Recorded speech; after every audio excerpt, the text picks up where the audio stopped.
तर संपूर्ण राज्यालाच पावसाने झोडपून काढलेले काय आहे स्थिती राज्यात पाहूया टॉप 9 बातम्या।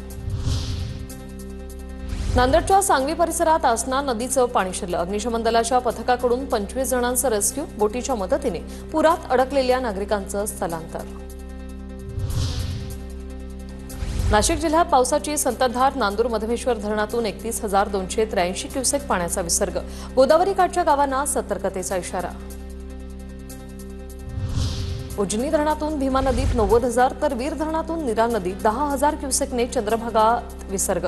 चंद्रभागा नदीपात्रातील पुंडलिक मंदिरासह इतर मंदिरांनाही पाण्याचा वेढा। प्रशासनाकडून नदीकाठच्या गावांना सतर्कतेचा इशारा।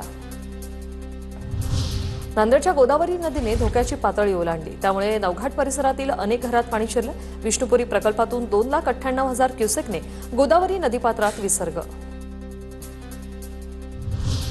जळगावच्या चाळीसगाव तालुक्यात मुसळधार पाऊस। आदर्श कॉलनीतील अनेक नागरिकांच्या घरात आणि दुकानात पाणी शिरलं। स्थानिक तरुणांकडून वयोवृद्धांचा रेस्क्यू। जळगावच्या चाळीसगावमध्ये मुसळधार पावसाने झोडपलं। पाटणादेवी अभयारण्यात डोंगरी नदीने रौद्र रूप धारण केलं। नागरिकांना सुरक्षित स्थळी नेलं। अग्निशमन दलाकडून सायरन वाजवून लोकांना अलर्ट। जळगावच्या चाळीसगाव तालुक्यात रात्रीपासून मुसळधार पाऊस। डोंगरी आणि तितूर नदी दुथडी भरून वाहते।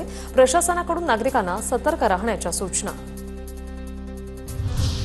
अमरावती जिल्ह्यातील दर्यापूर तालुक्यात मुसळधार पावसाचा कहर। 70 वर्षीय सहदेव थोरात 9 बकऱ्यांसह नाल्याच्या मध्यभागी अडकले। ग्रामस्थांनी घटनास्थळी धाव घेत त्यांना सुखरूप वाचवलंय।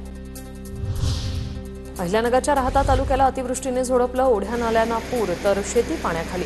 शिर्डी परिसरातून जाणारा नगर मनमाड महामार्ग वाहतुकीसाठी बंद।